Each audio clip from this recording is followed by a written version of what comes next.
piece of work coming from inside out and being formed by the nature of residential culture and the notion of the external forces, and that no longer the building was differentiated by its approach to the various forces of the exterior. And it was no longer an idea of the singularity of a building, right? It was developing in terms of the multiplicities that take place, the differentiation. And again, everything came through drawings. Well, just after that, we're doing one of our first competitions in Berlin. We're invited to the AGB, American Gedenkbibliothek, and it becomes evident that the work is immediately kind of exploring urbanistic ideas, and there's no singularity. There's a fragment of the existing Berlin, the 10% left after the war. There's a Platonic piece, which is the library. There's pieces of landscape and courts, all of them making up a more complex assemblage. At the time, it'd be Colin Rowe, it'd be collage, would be the discussion as a whole other thing. It moved from collage to something I think much more complicated than that. But those were the terms. And then right with that point, and I put little dates down here if you care, 92, we got one of our first larger commissions at the Crawford House. And we're now interested in landscape. And we're starting to realize that we're using different tactics for different projects. And at that point, I'm rejecting Kahn, the notion of the generation in front of me that an architect formed a language as his major life act. And we're going, no, we're trying to form as many languages, as many responses, but the key would go back to Ralph, that the work is definitely a response to the forces placed on it, and the formal language is a response to that and not a priori. Right, and Kahn is the perfect example for a prioriness, meaning you think first and then put something down. It's coming out of a much more integrated response, and it's very reflective. I very seldom have an idea what a project's about. I have no idea, black. I need something to work with. I need some tension. I need some problem that I can go to work with, because I have no idea what an architecture should be. Blank, nothing, no vision, right? And complete uninterested in an idea. But now, I got introduced to Heiser, and I went out to see the Double Negative, and I got completely smitten, and I'm off now for a couple of years with the Irwin, Smiths, and et cetera, and I'm interested in art, and it totally blew me away that you could dig and make space without object. And so I'm coming from Sterling, one of them, right? An object maker, the most kind of clear notion of a thing, right? And I'm now going, wait a minute, you don't even need it. And we couldn't get really what we wanted in this because they wanted a villa. And then right at the same time, in fact, this has been interesting to me, put these together, because I can't keep these in sequence. And when I look at them, I forgot we did this at the same time. We made, I thought, maybe the most significant shift in our firm, and that we were doing this competition that against Wolf Pricks and a bunch of people, and it's the Expo in Vienna. And it's a landmass that's connecting the UN Center, and I had actually been with Victor Gruen when Victor did the competition, and I wanted lost it, and I knew the project a little bit, the history of it. And we're using the landmass, and you look at the little pieces up there, and we're fragmenting, and we're using ground as program. And all of a sudden, figure ground disappeared, and ground and building become synonymous. And that had, I'm still doing it. That's one of my preoccupations. And then a couple years later, we got a project for the Chiba golf course, and we built the Crawford House the way we wanted to build it. The building's disappearing, and it's more and more operations on manipulating groundscape and organizing it, and it's connected to notions of rhythmic ideas in music. And again, I could talk about this in any number of ways. I talked years later with Philip Glass, and I did a discussion. We talked about multiple rhythmic events, and I redrew this and showed it as that, and he talked about it in terms of performing music. And then right after that, the Blades House, and it's now another kind of expression of part whole, but they're all parts making the whole, and that everything's fragmented and alludes to something. And it's going to connect to notions of future, unfinishedness, the dynamic of construction, and it's taking us someplace in terms of,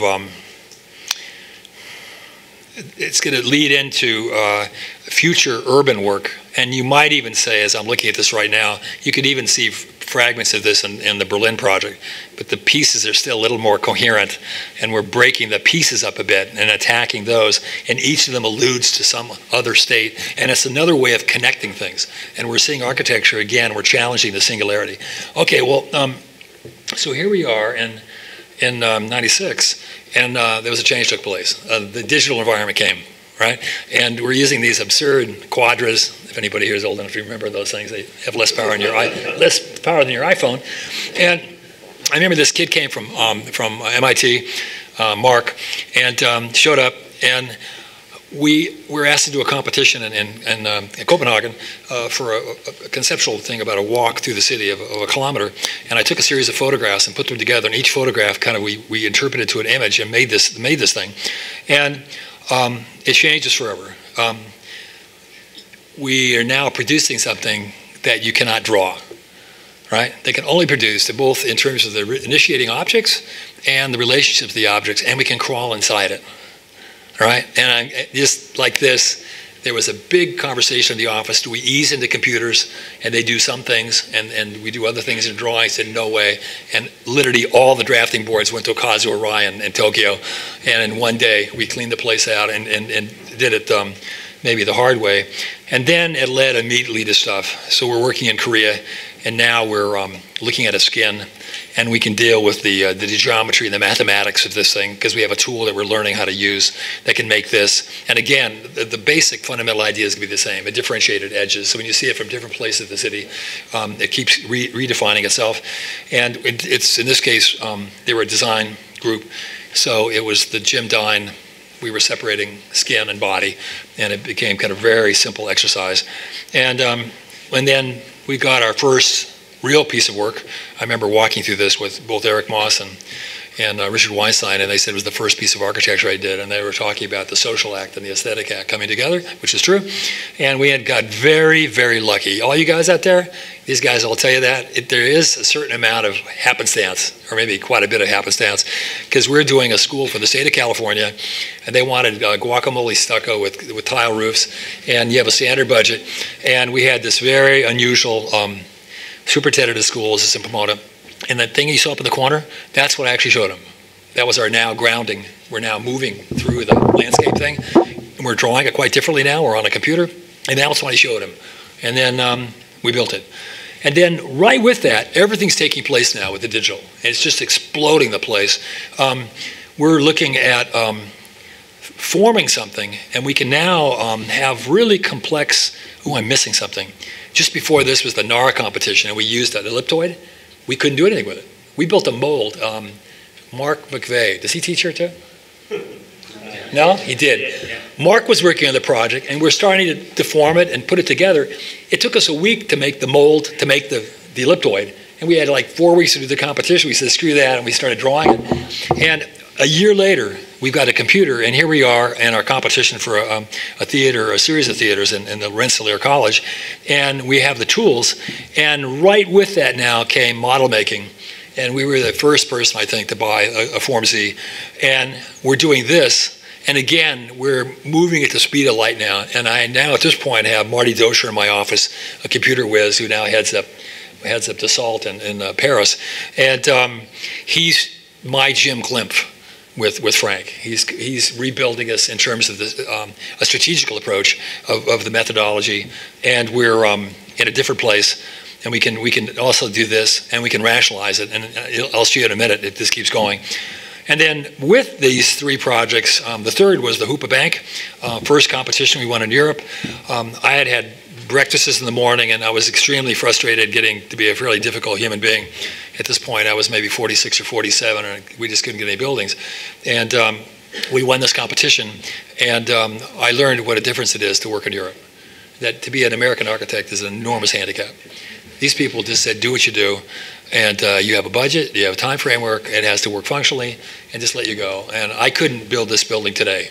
In the 40 years I've been an architect, no fucking way could I build this building. Ooh, I promised my wife I wouldn't use that word anymore. I was told I'm approaching 70 that I have to be more diplomatic and dignified. And I can't use F words anymore, and she's really on me for that. And I promised her, don't tell her, okay? We got this project, and it was kind of a different kind of expansion. A bank in southern Austria, a conservative client, conservative use, conservative country, and it's like, this is nothing. Just go for it, and they love it, right? And we got it on budget, got it on time, and it was a different kind of development that it focused the office in a different way and gave us opportunities that were able to do this that actually propel you. And again, here we are now, and it came completely out of computer processes. Well, although we're kind of in between here. We're drawing and using a computer. And then the first kind of larger building in LA, an impossible project we built for $130 a square foot, competition, political, public space, learning how to locate architecture lesson. A lot of my generation didn't learn that. Working with constraints. If I was going to give you a single piece of advice, the students, anybody can invent stuff open-ended. Constraints is what you have to deal with. That's 85% of architecture. The other part's easy. You can all do that. We can all make the drawings and do this. To get it done, you have to understand. And then part of dealing with constraints is how do you locate architecture in a project? Where do you invest your intellectual, creative capital, and where do you invest the dollars, the capital that goes behind that builds it? And you have to make decisions. And this was an incredible learning. We had a great team, and I lost certain battles that I should have lost, that I built a very, very straightforward chassis that let me do everything else. And it's the first time the word chassis came up. We started defining 80% of the building is bricks and mortar, right? It's structure, foundation, vertical movement, and MEP. What's left is the 20%. I'm maybe being overly optimistic. 15% is architecture. And you've got to be really clever. And so we built an insanely efficient chassis that gave us enough dough for even $130 is impossible. I got the best compliment I ever got in this building from Frank Gehry, who thought it was amazing. And if Frank can say that, he knows better than anybody how to make buildings out of cardboard and glass and glue, right? And it was, we worked with the kind of dynamicism. It's about Los Angeles, and it's infrastructural. And again, we're locating it in terms of the, this is the freeway builders. They build infrastructure. They build the infrastructure that makes LA unique as a city. And we use that as the idea. And then right after that, those projects got us this one. And we won a competition against Isesaki and a whole bunch of people to do this project in Cincinnati. Big project. And now we're full on the computer. We're making complex combinatory relationships, and we're making cities, and we have the tools to do it. And we were still working joint venture, because again, in this country, in Europe, you can be 35 and you're an adult and you can get work. Here, they put you with joint venture firms. For me, it was terrible because we did all the work still and got half the pay. And we were working with a very nice firm. He's been a big good friend of mine, KZF, who also did Zell House Building in Cincinnati. And they were a little bit arrogant. They saw our school and said, we can kind of clean that up a little bit. And then they got it. They didn't have a clue. And I said 10K, who is still with me in New York, over there, and he solved all the problems and basically built it, right? They were not yet computer, and now we're just at the cusp where we're starting to be at the head of the curve. And it was really interesting. We were starting realizing ourselves that we were doing things that other offices couldn't do, and joint venture offices were useless. Now, we didn't need them, and we had to really work to be on our own. And we built this. And again, it could also talk about it in terms of public space, in terms of a non-building. It's about connective tissue. There's no elevation. It's one of the most interesting projects I ever had. I wish we could have more of them.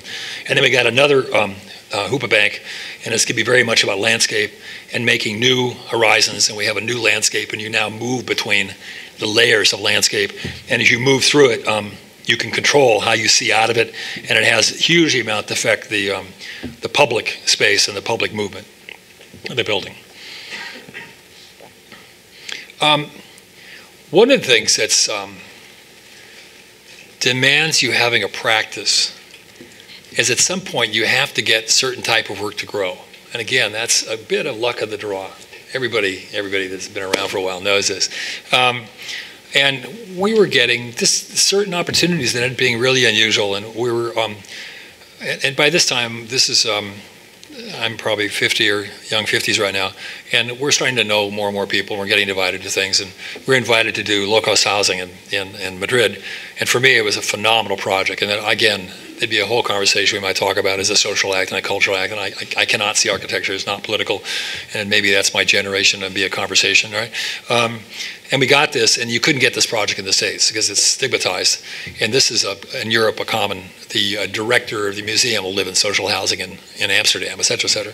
And it was a fantastic, it was $60 a square foot, and we came up with a complete different typology that was used in the Moorish influence, which in fact was very much part of the history of Spain. And we built something that came out of the Kasbah. I spent time in Tehran and all through Morocco, et cetera. And we brought a very different kind of organizational idea, which was a social idea, communities. And there's all walk streets that come through. And as you hit the courtyards, you come up from the garage, and they're the social places that make communities. And it was just a really, really lovely opportunity. And then again, maybe the non secular stuff would be interesting, because I put these in chronological orders. These are overlapping. We won another commission in San Francisco, and it's going to be Caltrans, which is being pushed a whole piece, because now we're giving it the right shape, and we're taking the air conditioning out in the end. We're making it, I'm missing something.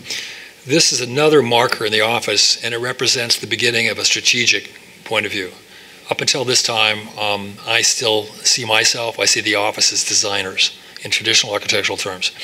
We got this project, we won the commission, and before we even had a contract signed, there were all kinds of articles coming out in the papers and saying, oh, I can't use that word again, the F word, but they were using very tough language with us, saying we're going to come up and something their community.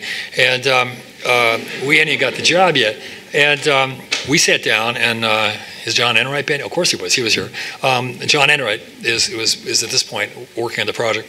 And we sat down and said, we have to find an approach to this. And we're going to talk about the use of energy, the work environment, and public space, urban public space, and never discuss aesthetics. And we did that, and it ended up being, again, a marker in the office that everything after this uses that strategy. Hey, I haven't seen you for a while, even. And it was a huge marker in the office. And it was funny because when we gave the final conversation, the opening, I got my little shot at my couple minutes, and I was with Nancy Pelosi, who has an office here, and she hated it. She wanted like a Victorian building. I go, Nancy, you can't build a Victorian building that's 14 stories high and it doesn't use energy. And I explained it to her. I said, by the way, you probably are going to be interested. We changed the workforce, and we put the staff on the outside and the management inside. And when you come up every 3 floors, there's a tea room and a conference room and a place people meet. And by the way, we took the air conditioning out. There's no air conditioning. And there's a very grand public space, and we did a study, and it powers 600 homes, the Delta. And it was really fascinating. Good idea, because it makes you it made her totally rethink why she likes or dislikes architecture, and not on just visual terms. Because if you're dealing with architecture solo visual, you're lost. We live there is no such thing as beauty, any singularity of aesthetics. We live and especially in this country, we live in a radically diverse culture that shares various culture, that shares notions of what beauty is. And it'd be like looking at us the way we dress. It'd be absolutely absurd if you're going to use that as your criterion. It has to go another step into first principle. And if you can't do that, you're decorating. You really, and if you're not making money, you shouldn't complain, because everybody thinks they can do what you do. They can go home and make the sketch, right? You're way off. And we got into performance, and with the strategy, seeing architecture as strategic, it was again it had multiple tasks, and the performance became now way in the forefront, which started at Caltrans as a discussion. Oh dear, I'm at 20 minutes. I'm really horrible. Again, now we're doing a courthouse. God, I got to really go. The courthouse, they wanted the Supreme Court. And we said, well, probably not, and we did this. And that was a kind of a long venture. And then we're working on the Take your time, because you're answering all my questions. So. And then at Caltech, we're now looking again at kind of the relationships of multiple systems that kind of invent new things. And again, it comes out of the digital environment. It allows us to produce, and it was going to be a kind of a quasi-telescope, or a kind of way of reaching Earth to sky, and as this kind of connective tissue. And then Cooper, it's again about urban, and here it's all about locating the work. Taut budget, sites given, the envelope's given. We're attacking it from the outside, and the energy is finding its way to the street, and it's finding its way through this vertical space. And this project was all about, it's a well-known school of architecture. It had a huge amount to do with my formation. Hayek was another one of my characters at one point in my life. And it's something that actually had a lot to do with forming SARC. It was we were looking at the AA, we were looking at Cooper as our models in some way, or at least they were kind of hovering around the edges as we're doing that. And we made decisions of where this energy goes in this very, very simple building, and it went into the street, and it went into the interior, and we made this kind of space that was a vertical piazza, and the whole notion of the school was to connect art, engineering, and architecture, and we had a very kind of clear program. And now we're going to go back to land stuff, and this is now just a couple of years ago, and we're working in Shanghai, and I'm going to jump forward just to some of my own research. I've been working on drawings that talk about a combinatory language, and they're researching new methods of organization. I think our basic thing we do is organize things, and I think we have extremely limited notions of how we organize things. And some of them are still incredibly located in the classical system, and others are on compositional, and I have absolutely no interest in composition. I'm looking for a type of a casual chance and willfulness, the relationship of those two things, and using chance as an operational strategy, but organizing chance, and it's going to come directly from, it starts with Duchamp, and it's going to go to splatter painter Pollock, and it's going to go to ARP in the 60s and a whole bunch of guys. And it's a preoccupation of the 20th century. So I'm working on a project that's been taking place for the century, and it's going to translate right into this kind of abstract thing that goes right into a plan, that goes into 3-dimension. And now I'm fulfilling the my interest that started with the school. And that piece you're saying is the conference room, and it's over the lake. Everything's connected to the interior nature.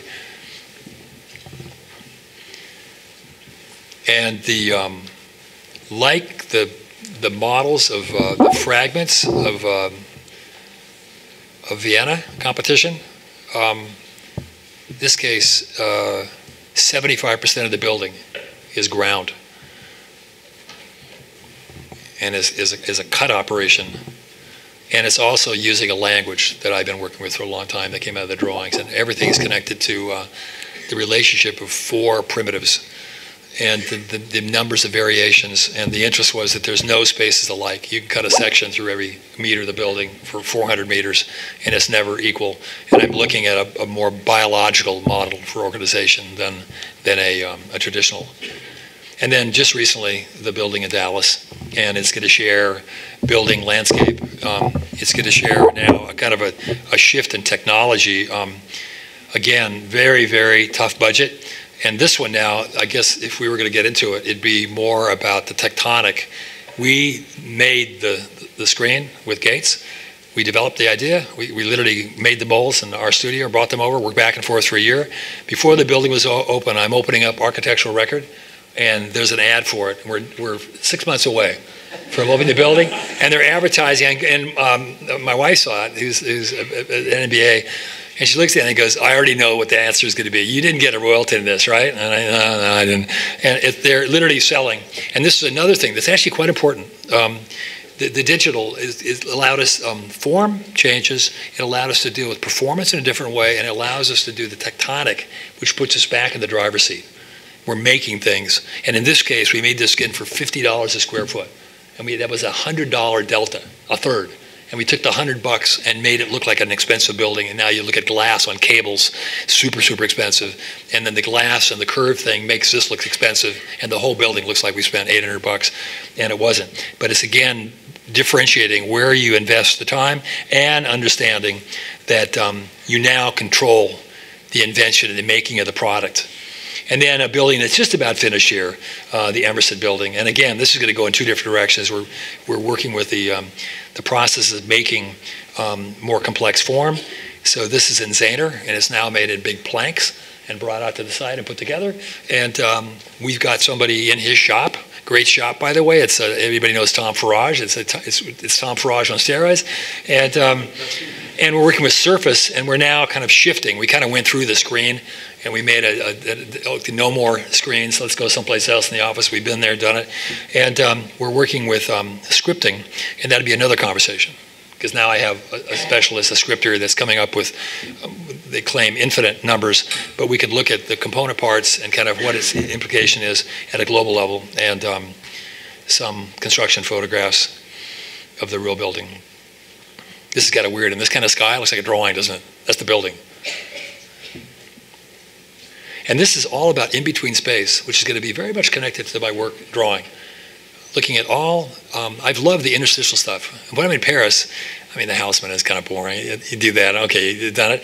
I'm looking for all the collisions over history, and I'm trying to find a way of organizing those events that find the kind of complexity over time that are so interesting. And this one's all about spaces between. I built a little urban environment up here, and it's crowded and congested. And then, of course, the last work that hopefully will get built, the Far Tower. And again, you're going to see it's a collaboration of buildings. It's not a single building. It's four things put together, and the thing itself changes. So again, going back to the very first image, as you move around the city, you keep seeing different connections of this building. And then an LED lighting, which is in a way a drawing, and talks about the lyrical nature, because this is again about a building that's half lyrical, half performance, because this is an energy skin that follows the sun. And then this currently, and actually on this one, 350-meter tower in Shenzhen, just started construction. It's funny, the thing I'm going to leave you with, a problem. More difficult, a simpler job than the Crawford House. Not as many opportunities. And I think I'm watching it happen to a lot of people my generation as people get older. It seems like the opportunities get better, they get bigger, etc. They move more and more commercial, and I'm worried about it. And I'm actually thinking, is it time to kind of wrap it up or move my interest someplace else? And we're pushing pretty hard, and we're going to get part of this. We're going to get it built, a big chunk of it. But it's a struggle, and it's really, I think there's a shift going on in architecture today. The ownership is being removed from architects, and I can definitely see it in my own career. And it's the opportunities are lessening as this period of hyper capitalism is expanding, right? These people want to control their investment, and then really quickly. The other part of my life, which I'm actually spending a lot of time right now, I started the Now Institute 10 years ago, and we're producing urban initiatives, essentially. And we went to Madrid and redid planning with the, there you're working directly with the head of urban design and the planner and the mayor, et cetera. And then our own work, I decided, there's very few books on actual projects, a lot of theory. We put a book out that had 12 of our projects, and then we tried to make them extremely clear and make it just about a manual. And it comes out of the office. We did the LA Dodger Stadium, and that'd be a whole conversation. I took this to the Villa Rugosa. Everybody knew McCourt was going to go bust. We had done a study at UCLA on this, and could put 30,000 people on the site. You could see the ocean. We could do it both on low level for families. You're 5 minutes from downtown, straight down Figueroa on the bridge, or you could do high rise with golf courses and open space. We did various typologies, and we could move Dodger Stadium right next to the new Orange Line. And for the park, because we did this with James Corner, a competition, couldn't even get anybody interested. This is a city, nobody is interested in anything that has to do with a large-scale project. And we worked with the guy that designed Staples, Michael Harrison, somebody. It was a really real project. And we did an economic study and discussed how it would be paid for, et cetera. And then again, right after that, with the LA Now, we did the Float House. We built a house in New Orleans. And again, now we're using, it's a whole new idea, and we built a house that has a chassis, et cetera. And then the Haiti project, and I just came from that. We're working now in Haiti. We're doing 3 projects: a small women's clinic, a housing community, and a macro project of cleaning up a river. And then last, just finished a series of objects and drawings, and started this about 2.5 years ago, and it's my research. And I'm continuing to, I started drawing and looking at drawing as a very particular type of research, and I'm continuing to do that. Thank you so much.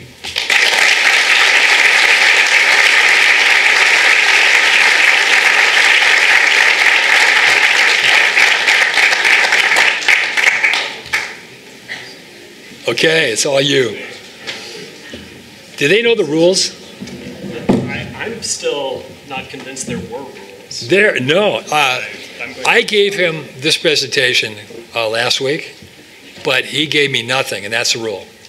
I wanted to know, completely extemporaneous, right? So he could say whatever he wants to say, and it's up to him. And Tom, thank you. Am I lit? You want to turn the lights up now? No, I just was hoping I'm mic'd, but I'm not sure I am.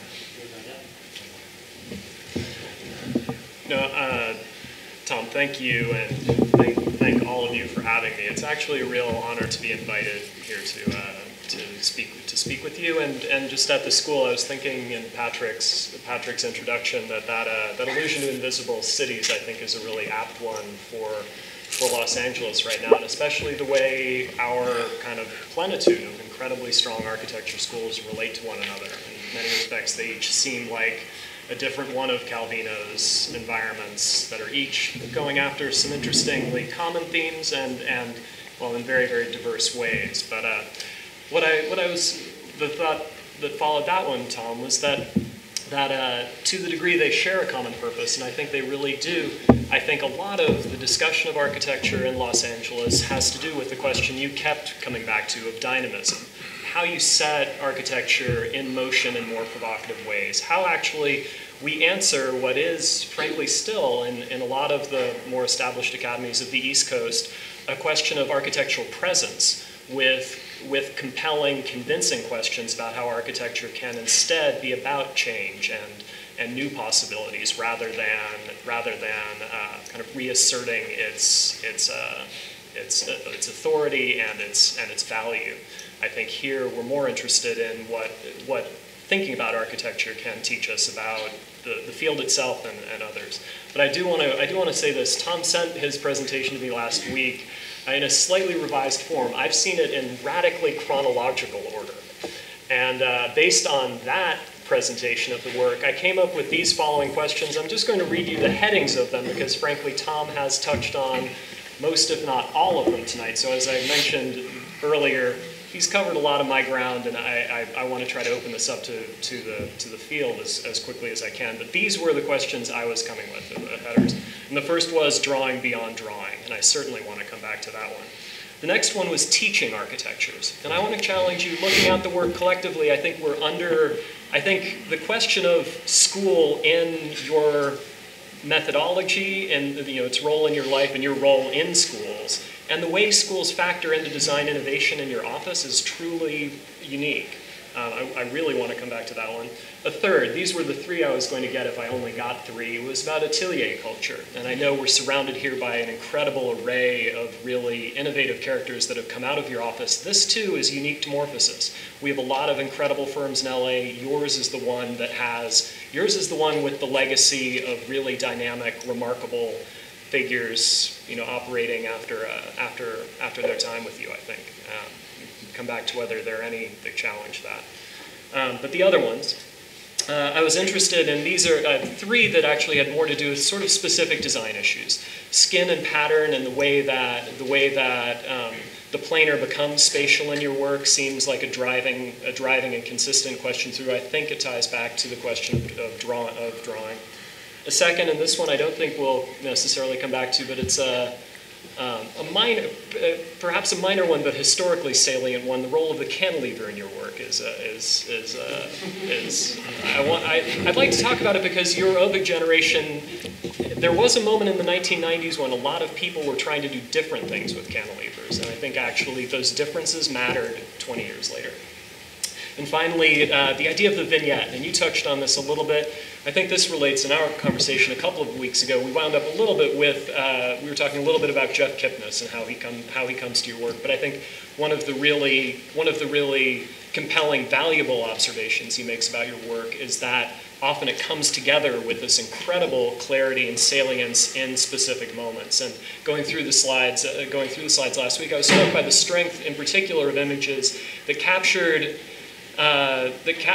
interior spaces for the most part, places where the patterns and systems were all coming together, perhaps intersecting, perhaps giving way to one another, but spaces that frankly kind of proved the overall thesis of complexity in a way that in many architects' work they end up, frankly, doing the opposite.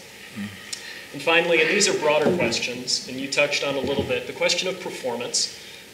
You talk about, and I think you actually explained in San Francisco, how the discussion of performance in prosaic terms serves the work and serves the possibility of furthering the work. But I want to talk about performance in terms of how you describe your work in disciplinary terms, because frankly, I think you're performing in a more multivalent way than you want to necessarily present the work to clients.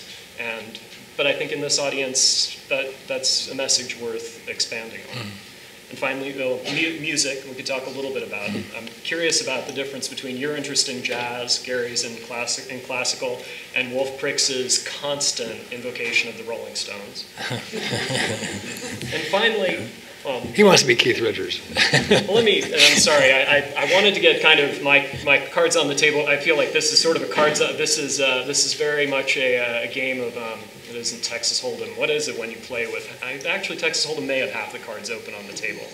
But if you could you expand a little bit on, I want to start with the drawing beyond drawing question, because when we first met, really in passing 20 years ago, you made the observation that you built on tonight, that in the early 90s, you found yourself at a threshold where, as you put it then, you couldn't draw what you were interested in anymore, that having been really driven by this kind of manual dexterity and kind of dialogue between mind and hand in the early work, all of a sudden you were beyond those possibilities. The digital tools were starting to make new things possible.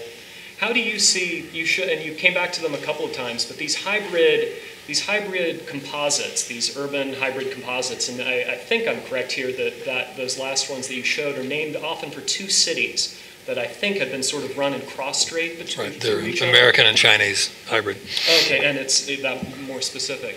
How would, if you had to draw some connection between that very recent work and going back as far as the work that was shown in Heretics, the exploded axo of the 2468 house, how would you explain the passage from those early modes of representation, what they gave you, and the current ones? It's interesting because actually the last set of drawings and the models, the reliefs, whatever they are, happened in a very serendipitous way.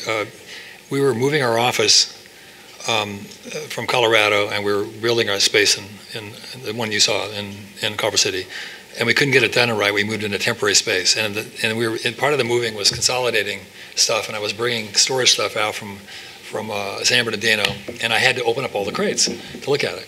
And I was the only one that actually knew we had to say yes, they're in good condition. And I was going through it, and I'd forgotten, I'd been kind of a real architect for 15 years now, and I'd stopped doing a lot of the conceptual stuff, the drawings and the models. And again, in the beginning, I don't know how it happened, it was very clear that these were both about the work and somehow autonomous from the work. And the autonomy maybe was the one I was most interested in, but it wasn't the work, so that there was no attempt to make realistic models in every sense, although they had the basic components of the architecture, but they were stripped down in a way and then layered with colors, and I was interested in, I think, in some sort of an emotional content, really. And the ones you're talking about, I'm looking at these things, and I came across this model in the upper corner, and then this one I put up behind me, and we just had this temporary office for a year, and I put it behind me. And then at the same time, I came up with all this materials, and we were working at the drawings we were doing that I didn't show a lot of. We were working with minerals, and the drawings or paintings were using graphite and copper and aluminum dust and et cetera. And it was put on with a knife, and they were embedded with stuff. And I came across kind of buckets of this stuff. And I just go, God, I haven't done this for a while. And I got started in this project. And I gave it as a project in the school, which will connect to your next question. I gave it to a group I was working with at Cornell, who was kind of tough. They didn't get it. And I came back and then started working on it collectively. So they're me as a thought leader. I didn't draw a line. they're done on a computer, and I'm going go here, denser here, add here. I'm changing the nature of the piece, and that's gonna be I'm a cusp guy. I'm not a computer guy. I can barely. You saw me. This is the maximum what I can do at a computer right now. And if anything went wrong, I had to ask for help. So it's also interesting, but that goes way back to the beginning. It's funny as you get older. Sometimes you realize every idea you had when you were 18. And you just keep working out different points, and you're going, did I actually have a new idea since I was 18 years old, or maybe not? When we did Morphosis, I'm here with, I would have said, the last generation of modernism, and it's the Ains and the Harwell Harrises, and it's Craig Elwood and Sariano, that gang, and Pierre Koenig, who did probably one of the most amazing pieces of architecture in Los Angeles. But they were done. That era was over. Right? And you can smell it. And when you're young, when you're your age, you have no clue. It's like music or anything culture. You just get it. This is like, you know it because you're young, right? And then I was heading over to UCLA, like I said, and it became really clear there was a change in the air. And it had to go back to your dynamicism and a kind of a complete shift of what architecture was. And of course, at the same time, modernism was being challenged. And we were just reading, I can't remember, as a senior or just coming out of school, we were reading Complexity and Contradiction, and that blew your head, that blew your brain off. I can go back, I forgot, I just looked at it again. You only have to read the first 6 pages, in my opinion. The rest of it's nonsense. The first 6 pages, a huge amount of architects could put that as their introduction and be fine. Yeah, and hybridization, complexity, it was an amazing piece. And then he went to his historical stuff, and you're getting a particular person, how he translates it, and he's translating it. Well, he's from Philadelphia, and it's a little taut for somebody in LA or in many of the new emerging global cultures, right? And that was taking place. That kind of completely shifted this. And anyway, I put this thing up, and I was doing the drawings. The whole studio, and I do it very quietly. I'm working. We don't talk about the work at all in the studio. It's just done with this one. I'm working with one guy, and we start putting these pieces up. And by the way, the models came first. The drawings are interpretations of the model, which I did in the Lawrence house. I did the drawings when the project was done. It was a therapeutic. It was a catharsis process. Right? The project was built and constructed, and I was trying to figure out where to go, so I just drew it again and tried to figure out what I did wrong and where it'd lead me. And so I did the same thing. The drawings follow the 3D, so the things are produced in a 3D environment. Anyway, I put these up on the wall. It's hilarious. And I have 50 people here, 55, 60 people. Everybody went, Tom, you're back to this one? You're doing it again. Same project, which it is, right? 25 years ago, but you have new tools. And so I was just at a meeting at UCLA with a bunch of science types, and we were discussing, one of them was an astrophysicist who just won a major award for discovering the largest black hole. And we were discussing what would have Copernicus made the same discoveries if he had Hubble? And there's no question. The answer is yes. If he had the eyes of Hubble, or Galileo, ditto. In the terms of the religious environment, he'd have probably been strung up still. But if he had those, right? And what happened is that you're looking literally at that project. Well, I've kind of tuned it now because I'm more interested in chant. I was using rhythmic things here, and it's kind of now I move into interstitial and chants, and I'm kind of shifting the project a bit. But it's the same project still. And it's made up of 4 elements. This one had 6. And the relationship of that discipline of those pieces. Because the things you're looking at, which I didn't say, the drawings, there's 25 of them, 25 objects, they're all made of the exact same 4 pieces. So they have the identical DNA matter. And I'm seeing how many differentiated things I can make out of that organization. I'm wondering if I could drag those 4 into Banham's 4 ecologies by some rhetorical trick. But I actually, Tom, it seems to me like that the representational side of your practice has an incredible consistency to it. The drawings from beginning to end seem to be about generating fields perhaps of indeterminacy, or more maybe specifically recursion. And it seems as though it's interesting to me that that you drew after the houses, and I think you drew after the houses to make objects into fields again. Now that you're actually operating at a scale where building becomes field whether you want it to or not, they precede or parallel the work maybe in a different way, but it seems like that impulse to generate to develop a field condition and then explore methodologies for developing dynamism and variation through it. To me, this is where your project is Duchampian, but of actually a higher geometric order. If Duchamp takes a yard of yarn and drops it and studies the deviations in shape and the standard stoppages, those silhouettes. Right. It's a linear. It's basically, you know, it's a two-dimensional geometric question where I think consistently in your work, the problem of how to three-dimensionalize indeterminacy seems really pressing. Seems and consistent in a good way. But Duchamp is also changing the rules, so he's making a new meter. Almost all, I mean, right? I think in that sense, I've always been interested in the rule-basedness of architecture. And to change architecture, you change the rules. You have an operational method, and to change the work, you change the operational method that gives you a new output. And I think that's kind of what you do in school. You're invested in the nature of the process. Where our rules get laid down and how we choose to abridge them, follow them, or and then the connection you asked about the schools, it's inseparable. Again, I was learning architecture when I taught architecture. When we started SARC, I was 27 years old, and I hadn't got a clue, not a clue, what architecture was. But Tom, and so the teaching, and for years, my students were my office, and they were inseparable. But I think it's a more thoroughgoing connection than that. I mean, even going through your portfolio, your schools in your work have marked turning points that they do for very, very few people. Frankly, academic commissions, for most architects, are ways of fortifying a practice so that you can keep going about your business and doing more interesting work on houses and cultural institutions. That is not the pattern for you. Diamond Ranch, even the one down in Long Beach that we didn't, you know, but they're major and minor. Diamond Ranch, Cooper, the mega campus in China, and now Emerson. It seems to me like schools are more often than not where you actually test a new paradigm rather than kind of going through, you know, frankly, going through the academic motions. And it's interesting to me that that's where that frankly, your particular talents and enthusiasms inspire those kinds of possibilities in a situation that they often don't for other people. But how just basically intrinsic that whole, again, kind of recursive process of discussing possibilities, challenging them, trying a new set of options, it seems intrinsic to the way you work. Is that a fair... I never think about it that way. It's just a project. And there's usually a disconnection of the project and how it shows up in the office and your interests. You have no choice. People call you and you get a job, you don't get a job. And so they're incredibly haphazard. And I don't even think of them in terms of types.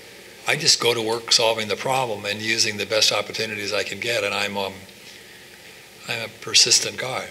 I keep kind of push. And again, I'm going to say as an architect in this country, you have to be persistent. You know, getting work done. We share a kind of a weak profession, and we're under the domain of people that finance our work and have to come to grips with trying to understand it. And nobody understands architecture. Nobody. When people say they listen to a client, it's absolute nonsense. You listen to a client in formal, in diplomatic terms, of course. And I learned to do that even as a kind of crazy guy. And you also start talking on their terms.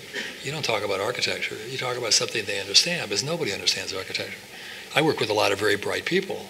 Judge Hogan was a very, very bright, the youngest Chief Justice of the United States, came out of Georgetown when he was like something like 19, and a bright guy. He knew nothing about architecture. He was a child. This wasn't his area. It's an esoteric field. And most of my time with him was through education, saying, this is what, let me take you to Paris. And I took the biggest move in that job. I took him to Paris, and we visited Bordeaux and Richard Rogers in Bordeaux, and I went to see in Nantes Jean Nouvel. He got it like that. When I took him to Nouvel, he just about dropped dead. Here's that word again. I just can't work with that word. Because he knew that Nouvel was really totally fucking around with the judge. Because Nouvel just loves that. That's who he is. He just is going to poke and prod and screw around with you, and he's got a great sense of humor about it. And he looked at it as a judge, and he met his counterpart of the court. You know the building, the Messian play. and the black with the red courtrooms, with the tiger cage Vietnam light coming through that makes you look like you're dead. It's a blue fluorescent light. I mean, it's just outrageous. And when he saw it, it had nothing to do with the formal architecture. He understood the position of the architect. That's why I took him. It wasn't because these are buildings that have anything to do with what we're going to do. This is what architects do in France, meaning they have power. They actually have ideas that get built. And he's expecting a courthouse in this country, which is nothing. It'll look like an office building, not even a very good office building sometimes. And they get it. And he goes, okay, I understand why you took me here. These guys are strong guys that have ideas that actually got them built. And this gets at I think, an interesting sociological question that came to a head in your generation and around, as you pointed out, differences between U.S., European, and arguably Asian understanding of how architects work. But what you're talking about, Thom, is the way you made a patron of a client. The way you found a way to convince a client that there were higher aims, there were other possibilities beyond meeting a brief that really were worth pursuing. And I think, just to go briefly back to the school question, I think your faith in education, self-education, and in working with other people to raise everybody's game is so infectious that I think it has had a profound effect, positive effect on the schools. But I think it does pervade it pervades the other projects, and it's interesting to hear how the European architects of your generation, you mentioned Nouvel and Bernard Tschumi our conversation last week started with the talk you had with Tschumi in the spring with Everything Loose Will Land. And it's interesting to me, Thom, Bernard Tschumi, and Rem Koolhaas are all born in 1944. A common year pardon my well, you said not yet 70, and in fact not yet 70. Not yet 70. It's an important year, and that generation who are born literally in the wake of World War II, but who come of age in the 60s, really are teenagers through the 60s and seeing those major transformations in different parts of the world have had a undue influence on, not undue, but a profound influence on the direction of our field in very, very different ways. And one question, my last that I was going to hold off on and start you with, but I don't. I am curious about how the now research and books that you've been working on, and Koolhaas's project on the city start to set up questions about globalization and urban space and how they inform architecture in radically different ways. And I think I would suggest ways that are tied to, as you described, your experience of post-war American prosperity, of frankly growing up well in California and developing an enthusiasm for how to make this environment actually more interesting, where Koolhaas actually approaches those questions with a very different disposition. He actually is not only party to the rebuilding of Rotterdam in his childhood, but he spent some time in Indonesia and has right. a kind of post-colonialism. Right. There's two different city people. Answers to that. One has to do with my own trajectory and where I'm at in my life at this current time, and I have a very different attitude towards the formal in architecture than I did when in my 20s and 30s. That lasted probably through being 50 or so, and especially in its kind of singularity, because I was somebody that committed myself to the formal, and we were criticized for it. The word fetish came up a lot, and I did my little stump speeches with the AIA all over the country, and I have to tell you, every time they give a speech, they invite you to come there, and you're going to Nebraska and Kansas and North Dakota and doing your little things for a couple $100, and you're giving a talk at the end of it, and this is the AIA. They always said, well, interesting work, but you're not a real architect. House drawings. And I remember in San Francisco, I gave a thing after we built we'd built some large work, and I got really angry, and I told the AA, okay, I did it. Now I'm a real architect, so screw you. And because I was really, really upset with being 20 years of not doing real work.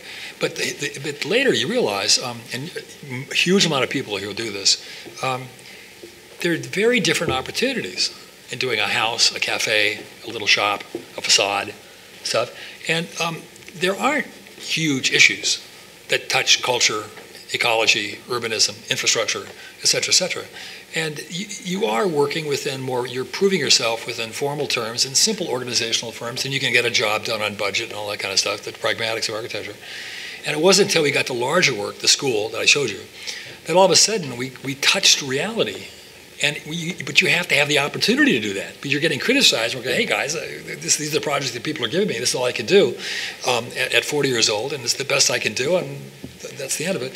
And then later, you have to ramp up, because that's the step everybody makes here, as you get the school, as you get the larger urban project, because all of a sudden it does have huge implications, urbanistic, pragmatic, infrastructure, on and on, right?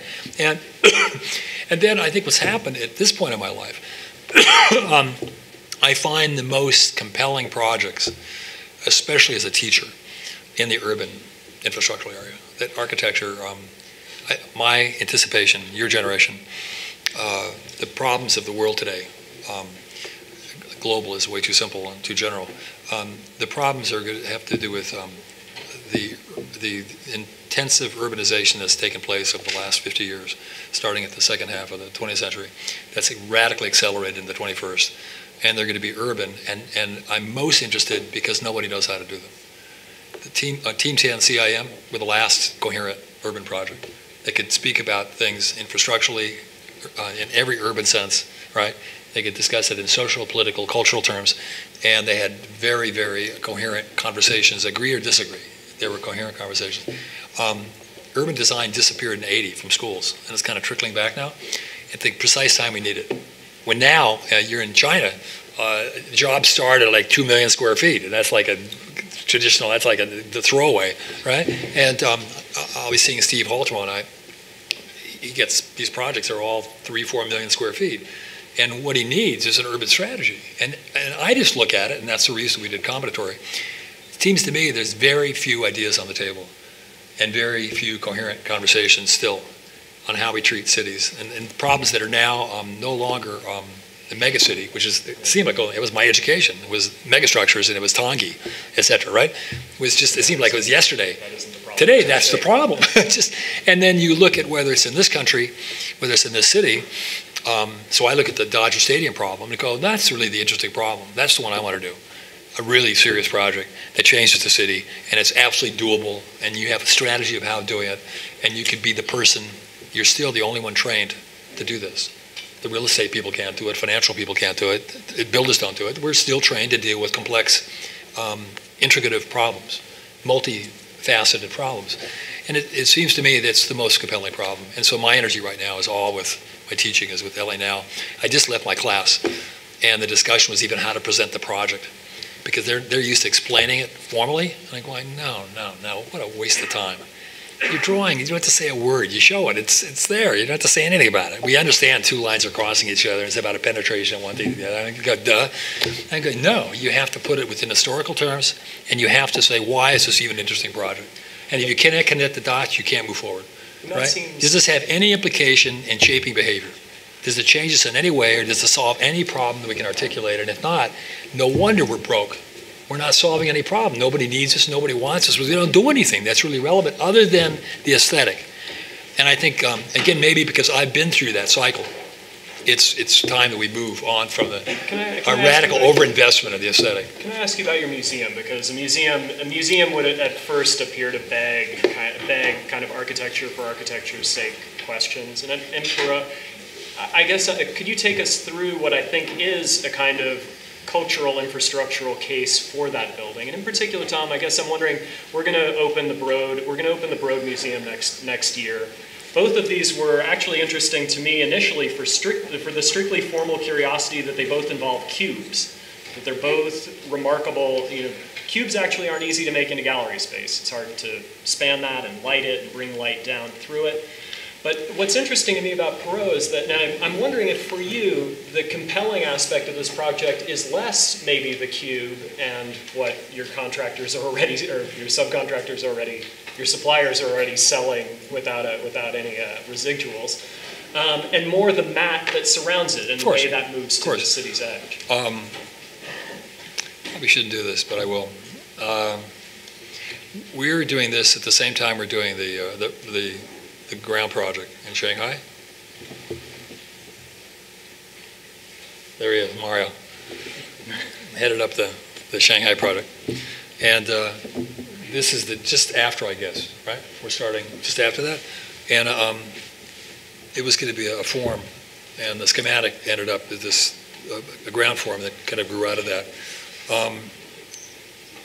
And the schematic, I'm called in on a Saturday to meet the head of the board, the director, and one of the head fundraisers.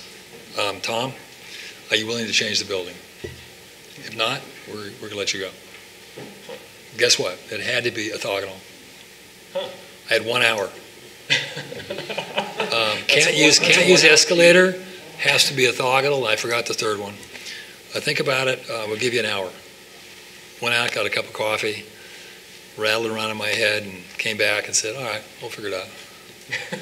And that was a big change for me, because normally I would have definitely said, you take a walk. Went to work on it. And I guess I'm supposed to be getting older, but it doesn't seem to be helping a lot. But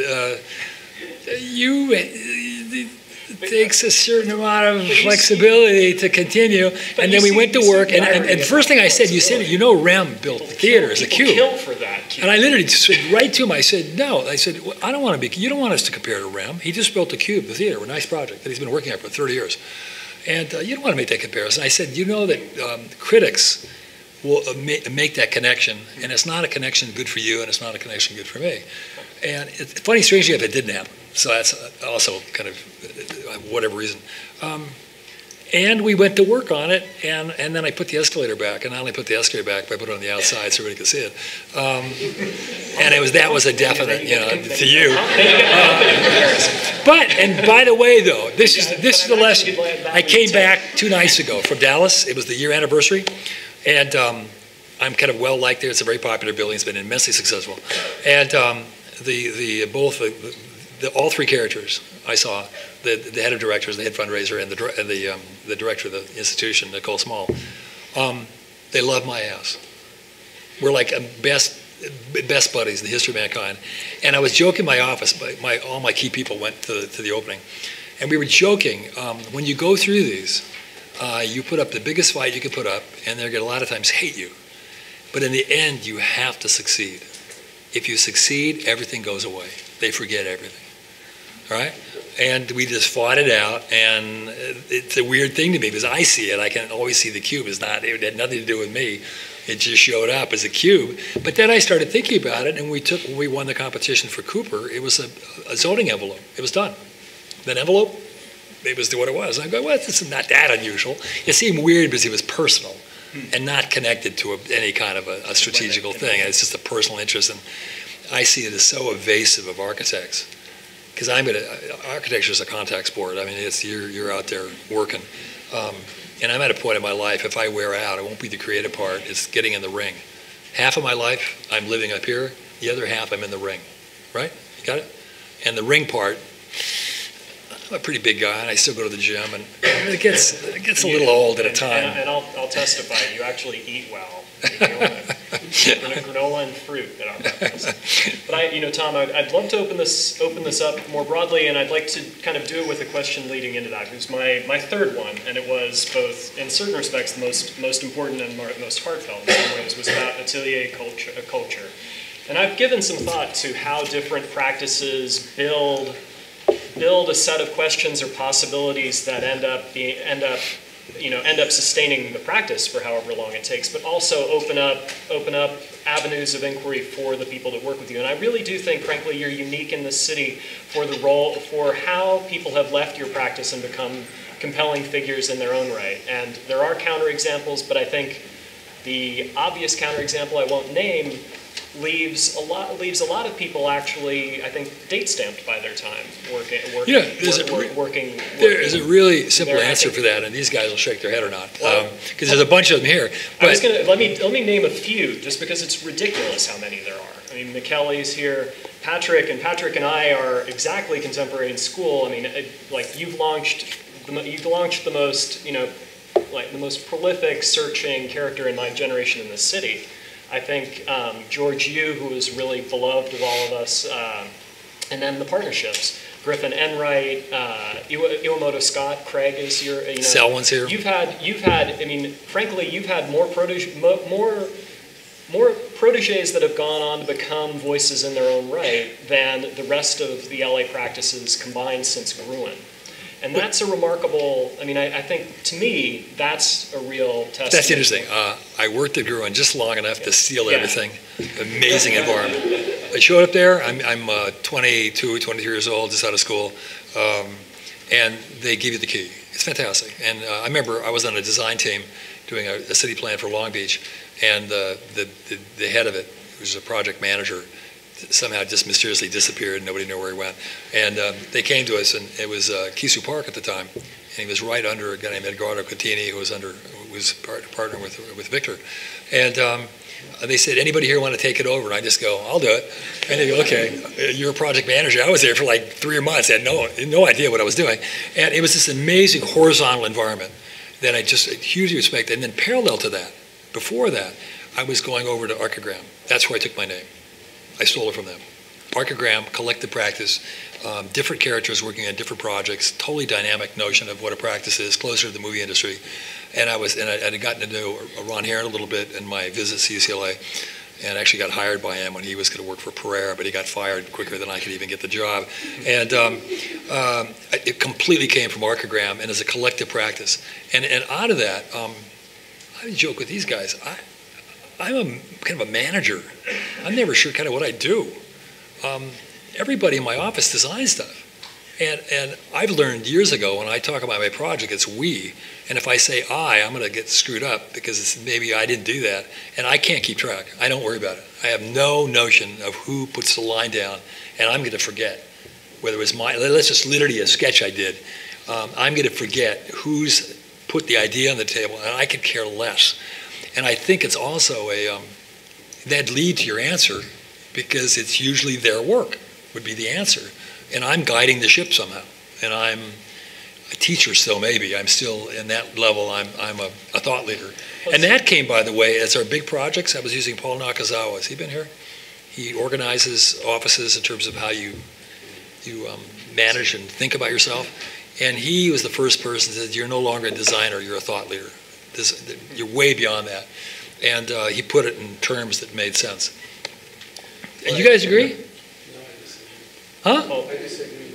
You disagree? You did the bloody work. What are you talking about? Can I say something? Sure. I feel that actually Thom is very modest about his actual creative input and hands-on work that he does on every project. That's my feeling.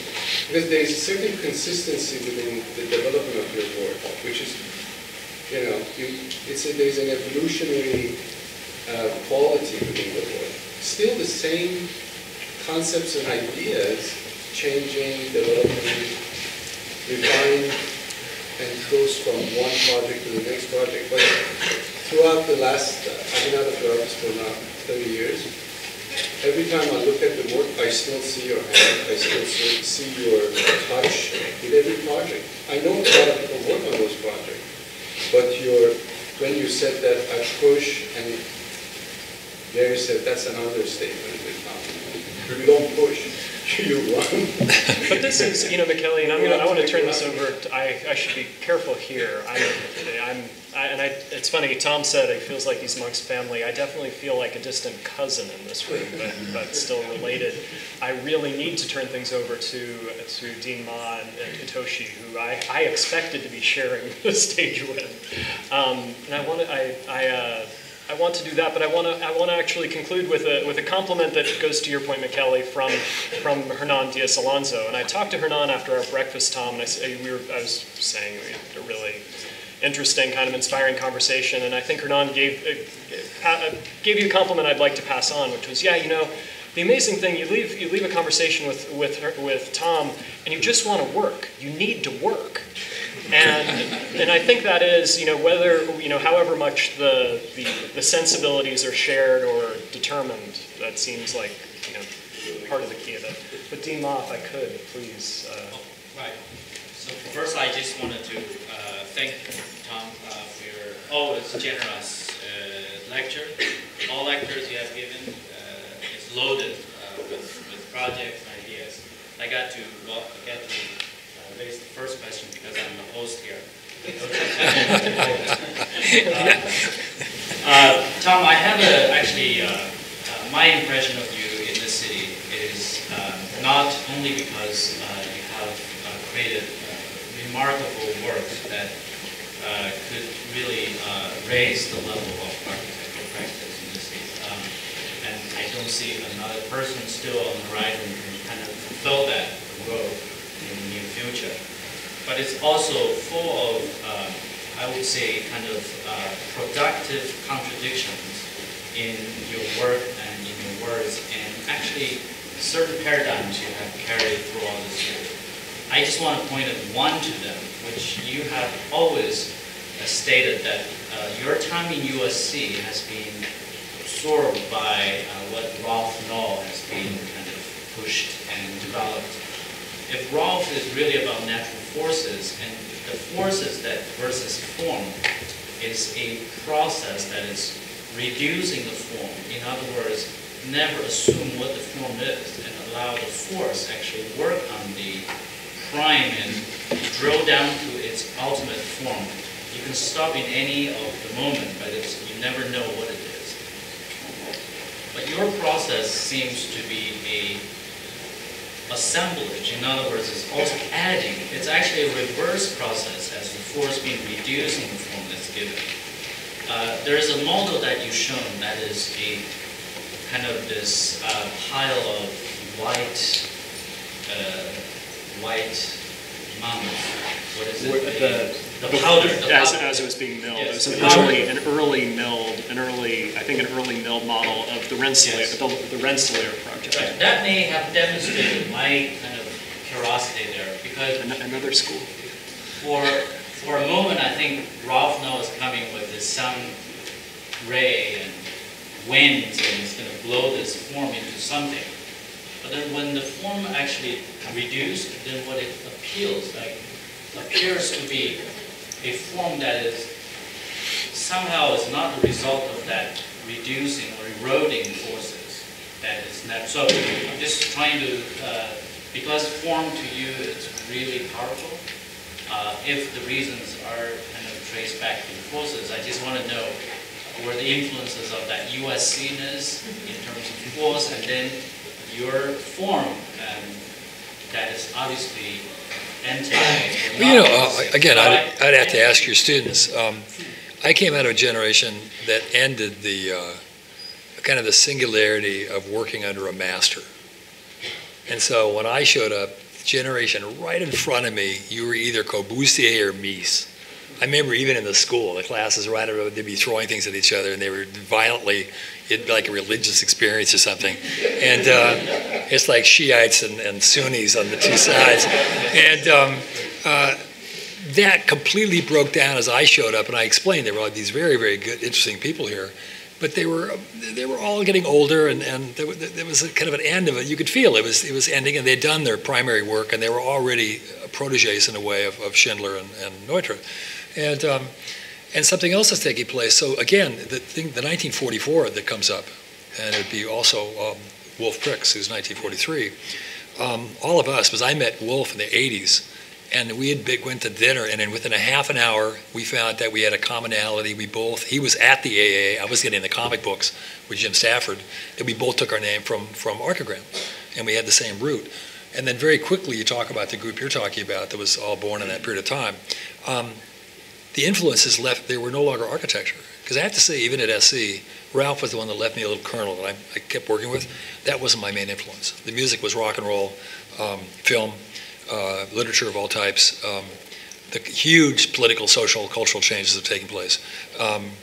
I lived under an era where I watched all my heroes be assassinated, both Kennedys and Martin Luther King, etc. When I listened to the anniversary of Martin Luther King, it brings tears to my eyes. It was completely, hugely influential in who I became as a young man. And this is a group of people that haven't experienced that, a person that you could admire at that level. It's a conversation I had with my sons, and we discussed that their kind of pessimism in some way, because they missed that. It just didn't born in the same time. And I go, well, I was born in a time when there were people alive that had this power, this positive power that was therapeutic, that were just amazing. And whatever you think politically of Kennedy, listen to him speak, and the words he uses, and the ambition he has, and you're living in another age. We're in the complete opposite end of the bell curve right now. And anyway, so the influences were absolutely outside of architecture to start with. They weren't even architecture. And then we were stumbling to find our way again, and then postmodern hit, especially in this country. And we got slightly lost in that. The 2468 and some of my early projects were kind of lost in vernacular architecture. And I had no clue. I went to Harvard and came back with Rossi and Matthias Ungers and did the house, and I had no clue what I was doing. And I looked at it and said, let's go someplace else. But I was just totally winging it, because we were just learning piece by piece. And then the people here were doing that. They were experimenting. But they were very, a little more than now, I think. You guys have to tell me. We all fought for our own differences. We didn't have to agree with each other. And we admired each other. Coy and I agreed on nothing. A lot of people think we're violent enemies. And he's a dear, dear close friend of mine. Robert Mangurian. Ditto.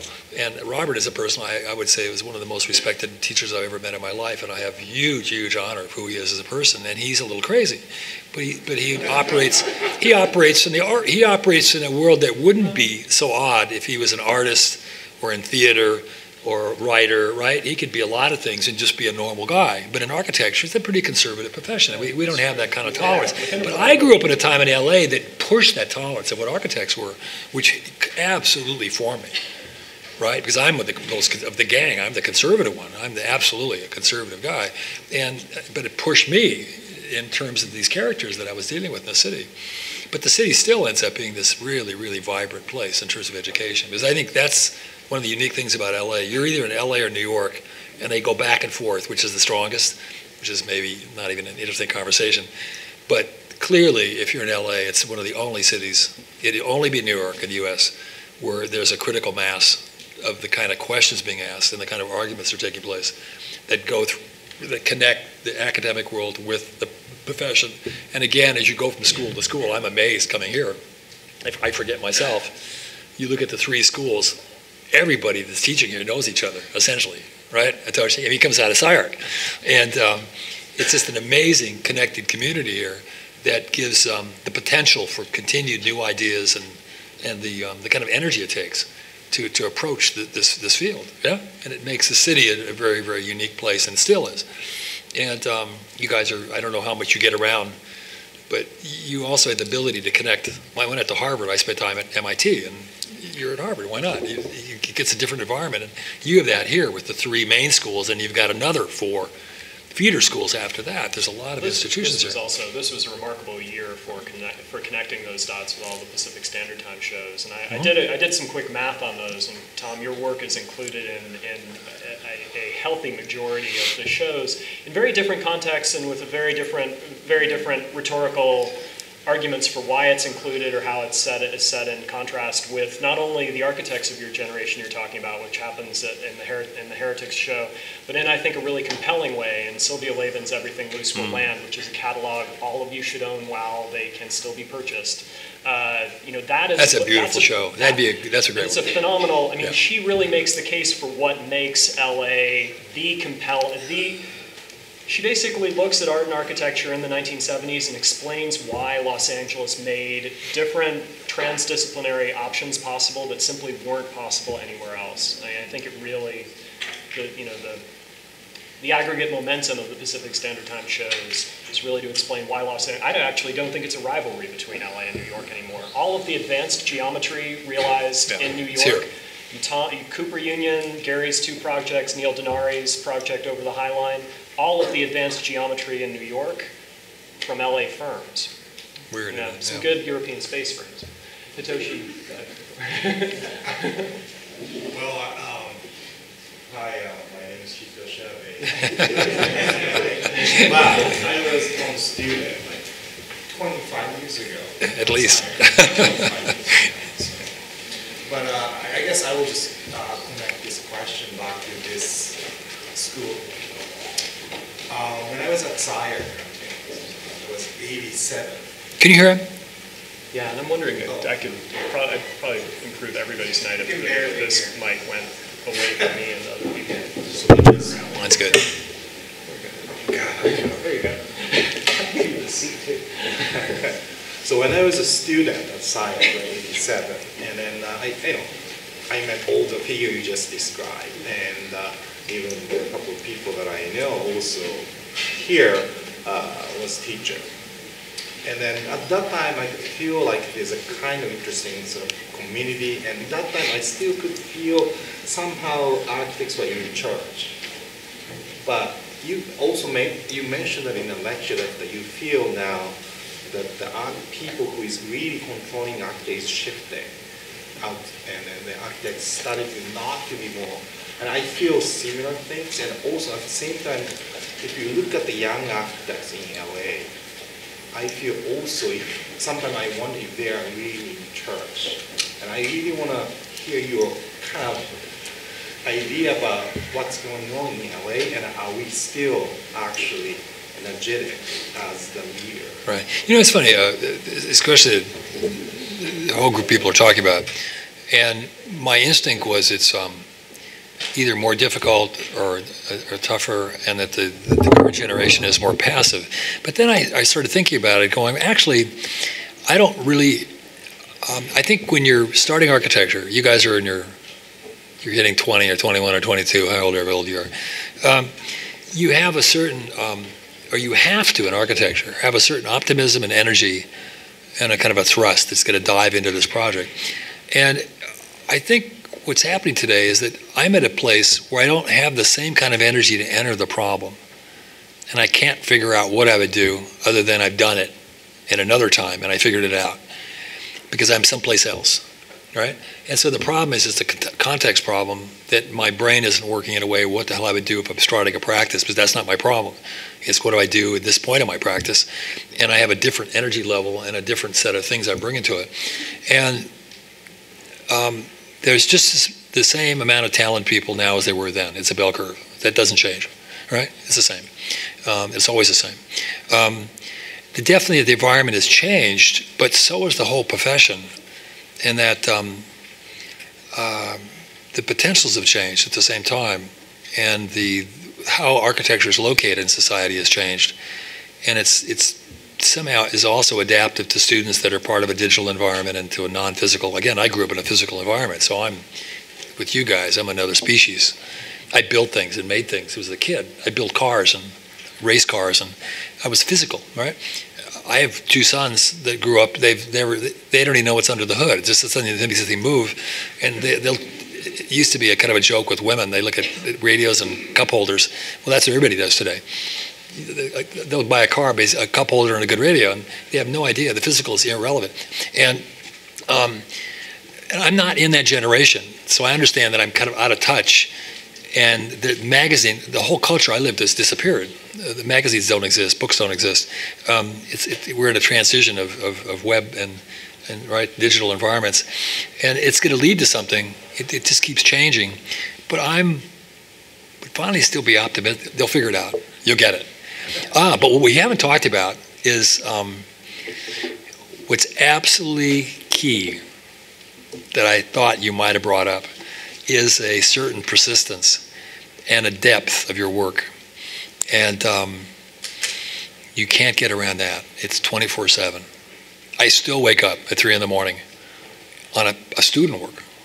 I'm really upset because I can't figure out something that I want to talk to a student about, and I write a little note and go back to sleep. It takes, and it's lovely. It's really fantastic. It fills your life. You can't ask for anything more, I'm going to tell you, as a guy that's 4 months away from being 70, I've never had it's not easy, but I would never in a million years think of anything else other than being Mick Jagger that I'd want to do. And it's just, and it gets better as you get older.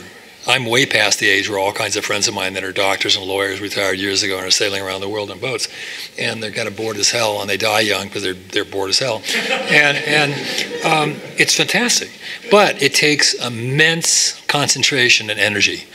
And that's why, I don't know what it's like now. When I was here, 40 people came out of every 100, and the first year, 25% dropped out because they just wanted to. I didn't get to go to a football game or Friday night. People were partying, and Saturday night they're partying. I was in my bloody studio working with all the rest of my classmates, and a whole bunch of guys said, "Screw this, I'm out of here," and let's get a real profession. And that does not change. And you have to be, and it starts at school. You give everything in your life to it, and if you do that, you're going to get it back, guaranteed, right? But there's very little, if any, middle ground, right? And then again. As part of the culture of the office, and anybody here knows that, there's kind of a rule that everybody gets. Things don't leave the office until they've gone through a reiterative process that they're ready to leave the office. But it'd be no different if we're making BMWs. You talk to people that make very, very fine things. I just met the head of BMW was at this thing that Wolf was at the ECB in Frankfurt. And we had done a competition, lost to him on that BMW thing. And he remembered us and gave me a little book. And we talked about it. They're producing a zero energy car. They've got a team doing the second generation that's looking at the lubricant that still burns off in the pistons, that still gives off some. That's where they're at, right? That level of specificity, right? And it does not leave the shop until it operates in a certain way. And if you have one, you know it. These are people that know how to make a car and that are very, very persistent in making a high quality. And I think architects are a little sloppy that way, that there has to be a set of rules. When it leaves your office, it has a certain standard, and it has to do with performance, it has to do with certain technological finesse, as well as the design, etc. And you have to be strong. You're a leader. You're the one that pushes it through. And in an architectural office like ours, there's a lot of leaders. There's a collective consciousness that I'm not the one that says it doesn't leave the office. A whole bunch of people say we're not ready yet, or they'll work in a way that, right? When it leaves, it means it left the office and it represents who we are. Tom, if that sense of standards and a kind of obsession about the work remains constant, one thing that I think has grown more complicated in our generation, I'll put it strictly in our terms, is developing a clear sense of purpose. Mine is a generation in LA that's radically bifurcated between practices like Patrick's and mine that are trying to get houses realized, that in many respects are actually trying to begin our working lives, and I say begin in my 40s, which is with this much gray, embarrassing. But there are some of us that are trying to build practices. There is also actually a really compelling, arguably the more compelling end of our generation that are pursuing installations that are really, entering the kind of lottery ticket of competition entries, hoping that that whale comes in and takes them from 4 to 40 people in a week.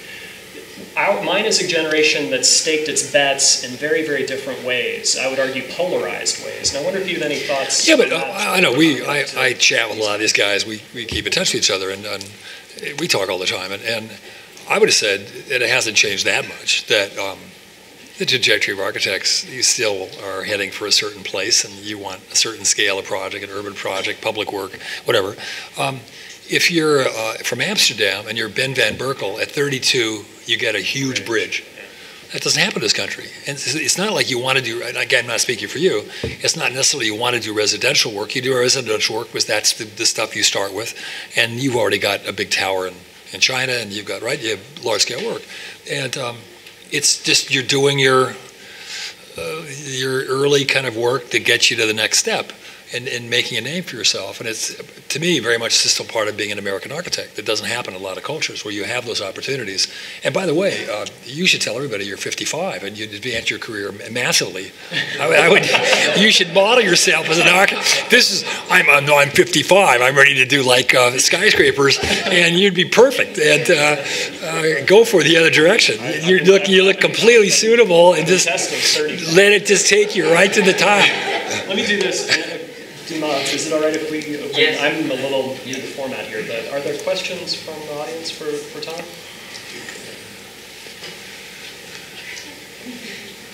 I have a question. You mentioned that now that you're older, every good idea that you've had, or everything that you explore and rehash, is something that you thought of when you were 18.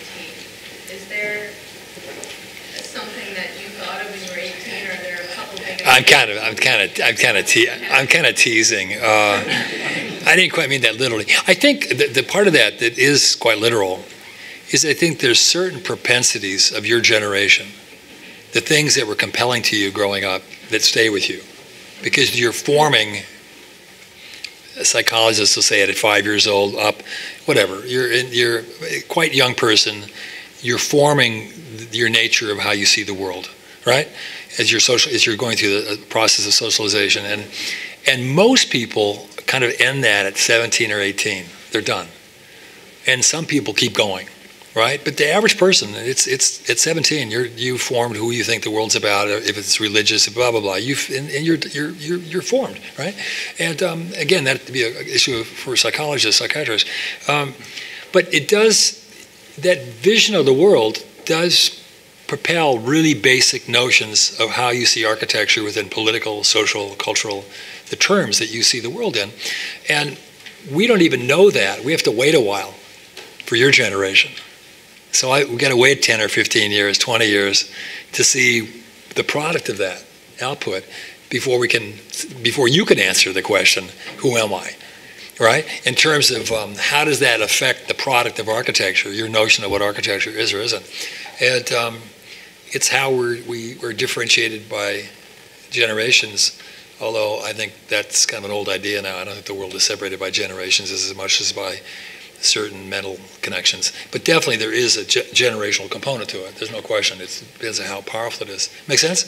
And some of that, it kind of doesn't matter for you. You just have to follow. It's instinctual. There's no way of figuring that out, right? You just have to make hunches, and that's what everybody has to do. And those hunches will lead you somewhere, and you just take your best shot at it and see where that takes you. And then I think later you maybe see patterning, or it just becomes more evident as you see where that's leading you, right? And I think in your generation, you tell me, if you're coming from the U.S. anyway, it's a little bleaker because the world we're sharing power, we're sharing wealth, and things that if you could step back are probably really useful for the world, that we no longer dominate those things, and we're sharing it a bit. So other cultures now get to live a middle-class life and produce things, and that level, it's probably an extremely powerful thing. It isn't on a private level where you get less. And then we're in a place now where all the Europe and the U.S. has to take away social programs, kind of a very luxurious life we led as we kind of owned the world in economic and political terms. I mean, it's as simple as that, right? And but I mean, it's like out of the Depression came huge kind of creativity in every level, politically, culturally, artistically. Over the last couple of years, just talking at schools, there are a lot of reasons to be concerned about the future. However, a lot of things are cyclical, and I do feel like, I wrote a new introduction for Rainer Banham's Four Ecologies a couple of years ago, and I realized he published that in 1971 when LA was just a miserable place, smog-filled, riven by, it was helter-skelter, Manson-era LA. There were a lot of reasons not to like LA, and Banham, for whatever collection of reasons, sort of saw through the smog as he chose to. I don't want to be starry-eyed about it, but I also feel like the generalized I graduated into what I thought was a recession that proved otherwise pretty quickly. I do think there are cycles, and actually, if anything, the cycle feels like it's tipping favorably. Pardon me. It's funny too. It's how you can. I think you would find as you looked at various architects how much credence you give to living in your brain. And I'm a bit extreme that way, that I can't even separate. It's a joke on my family if I tell stories, if they really happen to me. Because I confuse if I'm thinking about something or if it happened. I'll tell you this one story with you. You'll probably appreciate it. I was with, I went to Berlin to be in Wolf Brix's Kuppenblau, his 70th birthday. And we're sitting together and we're telling stories. And I was telling him a story about being in Moscow. And we were invited there, and I'm telling him this story, and I'm going, God, it was this incredible scene I'll never forget. And we're in this, what is it, Chapinski, this really fancy hotel, and there's this incredibly over-the-top kind of service with plates of caviar this big, and I mean, it's just totally nutty. And at midnight, the hotel really changes, and it gets a little racier, and an elevator opens up, and there's these 2-meter Russian girls that are completely naked, holding hands with a Korean guy. And he looks at me and kind of drops his jaw. And I'm with my wife and a whole bunch of friends, and I'm with him at the same table. And he looks at me and says, "Tom, that's my story. I told you that." So everything I said is like, duh, maybe yes, maybe no. And that was a kind of an extreme classic. And yeah, I just, if I think it's interesting, I decided I absorbed it. It was my story. And I honestly, I told it to 1 million people. I told that story because I thought it was the essence of being in Moscow. This is definitely the way the Cold War was supposed to be. Are there any more, maybe one last question? And then, there is that. Your visual research, is that more like an intellectual sort of research, or would you consider that a crossing with a lot of this technological research that you've done, or how do you see that, those two things? It's a continuation of exploring through the medium of drawing that has its own sets of laws and communication that's outside of the verbal, because that's a whole nother complex discussion. And again, in my generation, starting with Venturi and then immediately with Peter Eisman, there was a redefinition of architecture within intellectual terms. And now there's a new profession, you might even say. The Sarah Grahams and the Sylvia Lavins and the Jeff Kipnises and people I all grew up with, or more or less, they're either just after me in a generation. And through teaching more in the East Coast, you just hung out with these people and you run juries with them, and you had to you learned to kind of deal with the kind of dialogue, and then you went back and they kind of pushed you in another way. And you knew who Spinoza was, and you could go head to head with Kafka and on, and the characters, and you got, and that's not me at all. I'm very suspicious. That's not my medium, but I'm interested in it. It's interesting things. But there was a whole different development in that direction, which is still very much now, as you entered the profession, is still part of the profession, which is the intellectual quote kind of thinking. And for me, it's a little disconnected at times. Jeff and I just did a whole day, and I really don't agree too much with him. He's a very smart man. We're friends, and it could be an interesting day, but we're very, very different agreement of what a good architecture is. And I'm going to be much more physical and connected to the reality of architecture artistically. And I'm much less interested in the talk, and I'm more interested in the walk. And I'm interested in the reality of an idea. And drawing is the way I started learning architecture, and it's one of my methods of learning and exploring. And in this case, I'm looking very specifically for organizational ideas, because that's all we do. We make things coherent, we organize things. And so it seems like that's not kind of an uncommon thing to do. You look for, by the way, how do I organize complex things? And you need some beginning system to doing that. And I think it's attached ideas, quote, intellectual, again, so I can attach it clearly it belongs to Duchamp, and it belongs to, we could go through this whole kind of history of chance behavior. But finally, that has nothing to do with it when you're working. You're in the world of that thing, and everything strips away. Everything. There's nothing.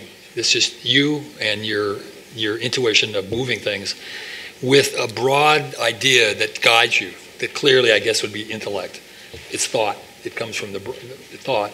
But you're always challenging that, because if something happens that violates that, the idea is gone.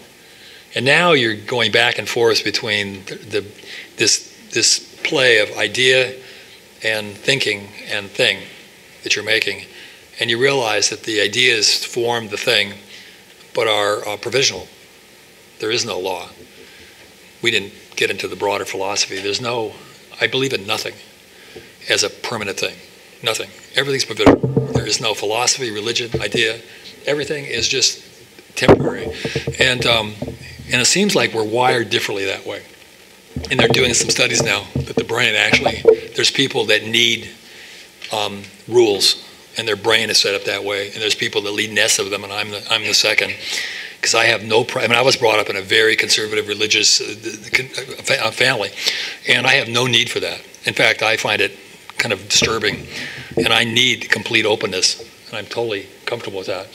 And in your work, you realize that you're forming rules, but the rules are under investigation as well as the thing. And so I'm going to always go with the thing, and then rewrite the rule. It won't be the other way around. I'm not going to be orthodox about.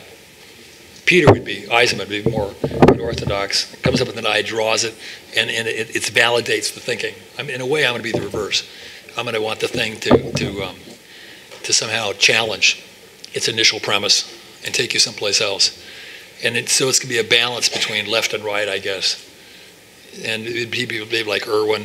You could rattle off certain people that have been interested, that are clearly very kind of focused and have a rationality about their work, but finally make inventions, right, that are much more intuitive, that take them somewhere. I don't know if you're Seeing is Forgetting. Have you guys read that? That should be a given. That's absolutely one of the clearest notions of an artist, and it's so straight up with no intellectual bullshit. It's just really straight, and it's great. He talks about the painting, and he'll lay down, take a nap for 4 hours, and then some girl comes over and they have sex for the next 5 hours, and he's tired and quits that day and starts again. And it's just totally hilarious, and it's a very, very major painting. They just sold for $26 bucks. And if I'm not mistaken, a lot of horse betting. Yeah. Robert Irwin famously made a lot of money betting on horses through his. That's right.